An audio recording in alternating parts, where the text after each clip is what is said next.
दोस्तों नमस्कार। दोस्तों मैं विमल शाही आप सभी लोगों का अपने चैनल में स्वागत करता हूं और उम्मीद करता हूं कि आप लोग सब लोग स्वस्थ होंगे एवं मस्त होंगे। सभी राष्ट्रवादियों और सनातनियों से ये निवेदन रहेगा कि आप लोग मेरे चैनल को सब्सक्राइब कर लीजिए और वीडियो को लाइक एवं शेयर भी कीजिए। दोस्तों हम लोग बात करने जा रहे हैं तेजस्वी यादव और लालू परिवार के बारे में।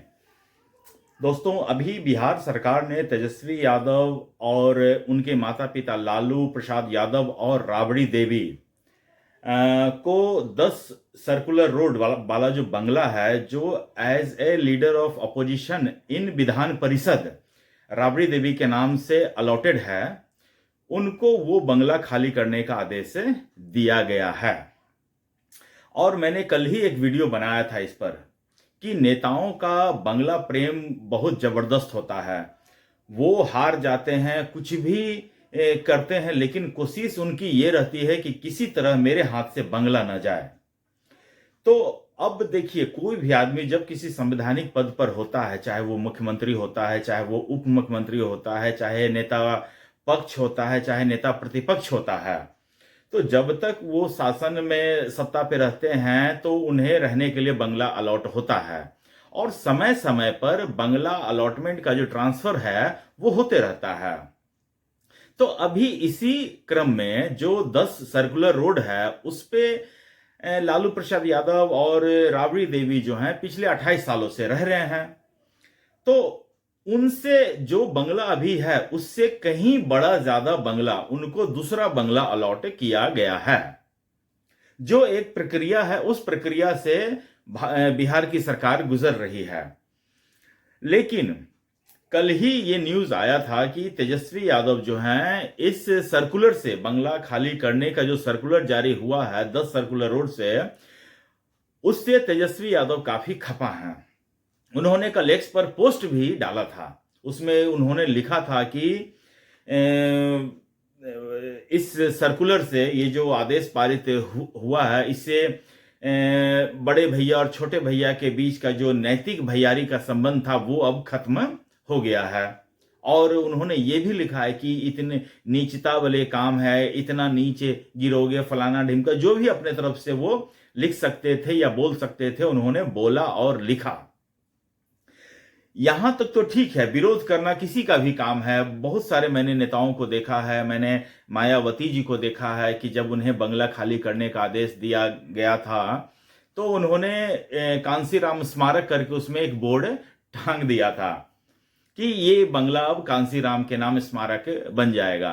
मतलब एन केन प्रकारेण वो बंगला अपने पास रखना चाहती थी। इसी तरह भी पिछले कुछ दिन पहले आपने देखा राहुल गांधी को भी बंगला खाली करने का आदेश मिला था। और नेताओं को जब कभी भी कोई आदेश होता है तो उनका पालन करने में मुझे पता नहीं कि उनको परेशानी क्या होती है। कौन सा वो 10 सर्कुलर रोड बंगला लालू प्रसाद यादव और तेजस्वी और राबड़ी देवी जो उसमें रह रही थी, वो तो सरकारी बंगला था। जब तक उनको है उनमें रहने का है। अगर उनको ट्रांसफर कहीं दूसरा बंगला अलॉट होता है तो उस बंगला को खाली करके दूसरे बंगले में चले जाना चाहिए। ये बहुत ही सिंपल चीज है। लेकिन तेजस्वी यादव जो है इस मुद्दे को बहुत बड़ा मुद्दा बनाना चाहते हैं। और ये कोई तेजस्वी यादव की नई आदत नहीं है। दोस्तों, तेजस्वी यादव बिहार के 2 बार उप मुख्यमंत्री भी रह चुके हैं और जब वो उप मुख्यमंत्री थे तो उन्हें एक बंगला अलॉट किया गया था। तो जब उप मुख्यमंत्री वो नहीं रहे, नीतीश कुमार ने उन्हें मुख्यमंत्री पद से हटा दिया, तो कायदे से उन्हें वो बंगला खाली कर देना चाहिए था। लेकिन अब सोचिए, उस बंगले को खाली कराने के लिए बिहार सरकार सुप्रीम कोर्ट तक जाती है और सुप्रीम कोर्ट में तेजस्वी यादव को 50,000 फाइन के साथ है वो बंगला खाली करने का आदेश देता है। आप देखिए, 2017 में जब अखिलेश यादव की सरकार चली जाती है और योगी आदित्यनाथ की सरकार आती है, तो अखिलेश यादव भी अपना बंगला खाली करना नहीं चाह रहे थे। और जब फाइनली उन्हें बंगला खाली करना ही पड़ा तो बंगले में जितने भी एसी थे, फर्नीचर था, टाइल्स, मार्बल, सबको तोड़कर वो गए थे और साथ में कुछ टोटियां वो चुरा कर लेकर गए थे। आज तक अखिलेश यादव को टोटी चोर के नाम से जाना जाता है। आप अगर गूगल पर सर्च करेंगे कि टोटी चोर कौन है, तो आपको अखिलेश यादव एक नंबर पर मिलेंगे। तो नेताओं का बंगला प्रेम बहुत जबरदस्त होता है।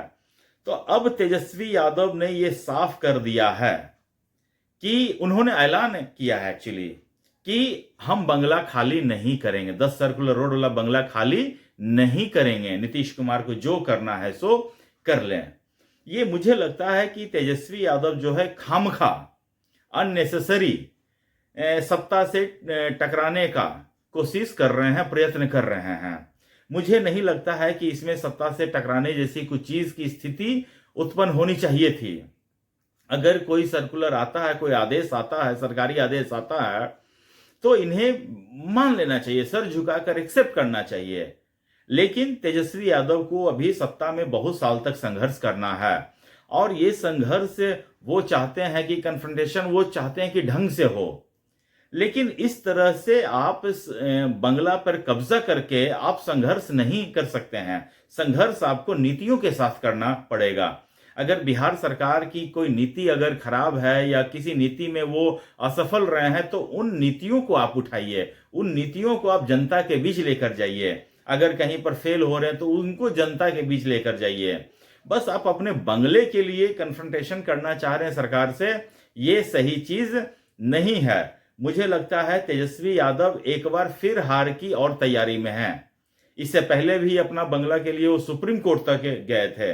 सुप्रीम कोर्ट से फटकार खाने के बाद, 50,000 दंड खाने के बाद अब उनको बंगला खाली करना पड़ा था। मुझे लगता है कि फिर से उनके साथ यही दुर्गति होने वाली है। बिहार की जनता ने जब उनको नकार दिया, जब उनके पास कोई ऑप्शन नहीं बचा, तो पता नहीं किस बंगले से उनको क्या मोह है। भावनात्मक जुड़ाव जैसा कुछ चीज नहीं होता है। वो बंगला जो 10 सर्कुलर रोड बंगला था, वो लालू प्रसाद यादव या राबड़ी देवी के नाम पर नहीं लिखा दिया गया है। वो आपको मिला था रहने के लिए। लेकिन अगर आपको सरकार दूसरा बंगला दे रही है तो इसमें ना नुकुर करने वाली बात ही नहीं है। लेकिन तेजस्वी यादव इसे एक अब बड़ा मुद्दा बनाना चाहते हैं। वो इस मुद्दे को लेकर सरकार से टकराना चाहते हैं, जो कि बिल्कुल ही किसी भी कीमत पर यह उचित नहीं है। मैं तो कहूंगा कि तेजस्वी यादव को बुद्धि आए और वो सरकार से कन्फ्रंट न करे। सरकार की आप आलोचना कीजिए, उनकी नीतियों पर आलोचना कीजिए, उनके जो प्रोग्राम्स हैं उनमें अगर कहीं ऊंच नीच हो रहा है और 19-20 हो रहा है तो उसके ऊपर आप आलोचना कीजिए, जनता के बीच जाइए, आंदोलन कीजिए। इसमें हम भी आपके साथ देंगे। लेकिन बंगला के ऊपर ये तो सही नहीं है।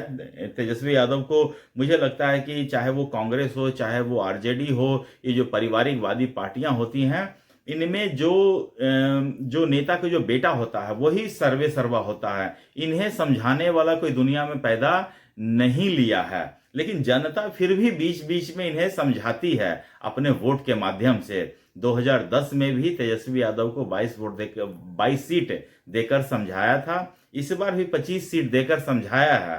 लेकिन मुझे लगता है कि तेजस्वी यादव अपना पूरा जो राजनीतिक कैरियर है वो तबाह करने के पीछे पड़े हुए हैं। तो अब इसमें जनता भी क्या कर सकती है? जनता भी इंतजार कर रही है। अभी आपको और कम सीटें मिलेगा। तो दोस्तों, मुझे आज के लिए इतना ही अपडेट देना था। आप लोग अपना ख्याल रखिए, स्वस्थ रहिए, मस्त रहिए। तब तक के लिए नमस्कार, बाय।